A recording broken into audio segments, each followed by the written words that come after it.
আরজি কর কাণ্ডে দোষী সাব্যস্ত সঞ্জয় রায়ের ফাঁসি চেয়ে রাজ্যের দায়ের করা যে মামলা তা গ্রহণ করলো না কলকাতা হাইকোর্ট। এই মামলা করার অধিকার রয়েছে একমাত্র তদন্তকারী সংস্থা সিবিআই এর। নির্দেশে জানালেন বিচারপতি দেবাংশু বসাকের ডিভিশন বেঞ্চ। অর্থাৎ এই যে একই দাবি একেবারে সিবিআই এর তরফেও করা হয়েছিল, ফাঁসির দাবি এবং আবেদন, সেই মামলার শুনানি এইবার কলকাতা হাইকোর্টে চলবে। সরাসরি নিউজ রুম থেকে রাজশ্রী দত্তগুপ্ত আমাদের সঙ্গে রয়েছেন। এখনো পর্যন্ত কারণ কি জানা যাচ্ছে? তার কারণ সিবিআই এর দাবি এবং রাজ্যের দাবি তো একই, সঞ্জয় রায়ের সর্বোচ্চ শাস্তির তারা দাবি করছে। তাহলে রাজ্যের আবেদন কেন খারিজ হয়ে গেল? রাজ্যের আবেদন খারিজ করার পক্ষের যুক্তি হচ্ছে যে রাজ্যের কোনো তদন্তকারী সংস্থা এই মামলার তদন্তকারী সংস্থা হিসাবে নিয়োজিত ছিল না। প্রথমে কলকাতা পুলিশ তদন্ত করেছিল এবং তারপরে হাইকোর্টের নির্দেশে এই তদন্তভার সিবিআইকে দেওয়া হয়। সিবিআই তদন্ত করে চার্জশিট জমা দেয়, তার ভিত্তিতে চার্জ গঠন হয় এবং তারপরে বিচার প্রক্রিয়া চলে এবং শেষে এই রায়দান হয়। এবং নিম্ন আদালতের বিচার প্রক্রিয়ার শেষে যে নির্দেশ বিচারক দিয়েছেন তার বিরুদ্ধে তদন্তকারী সংস্থাই উচ্চ আদালতে যেতে পারে।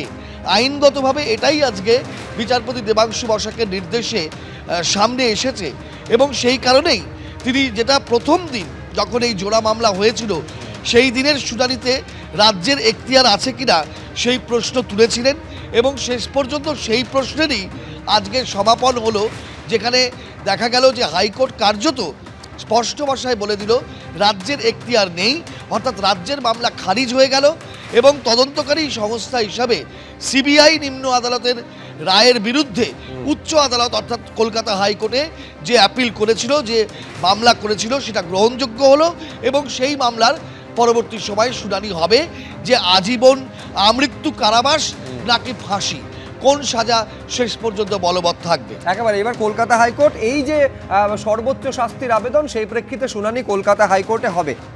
কনস্টেবলকে শ্লীলতাহানির অভিযোগ, পুলিশ অফিসারকে গ্রেপ্তার করা হলো। নদিয়া কৃষ্ণনগর পুলিশের ডিআইবিতে কর্মরত ইন্সপেক্টর অনিমেষ দাসকে গ্রেপ্তার করা হয়েছে। নবদ্বীপ থানায় শ্লীলতাহানির অভিযোগ, চাকদা থেকে গ্রেপ্তার করা হলো। শ্লীলতাহানি, বেআইনিভাবে আটক, মারধর সহ একাধিক ধারায় মামলা করা হয়েছে। আপনারা কি করে করলেন? আপনি পুলিশের করলেন?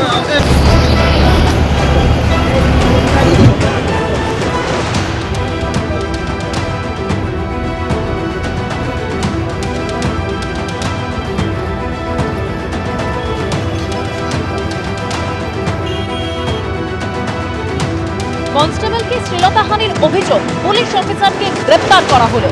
নদিয়া কৃষ্ণনগর পুলিশের ডিআইবিতে কর্মরত ইন্সপেক্টর অনিমেষ দাসকে গ্রেপ্তার করা হয়েছে। নবদ্বীপ থানায় শ্লীলতাহানির অভিযোগ, চাকদা থেকে গ্রেপ্তার করা হলো।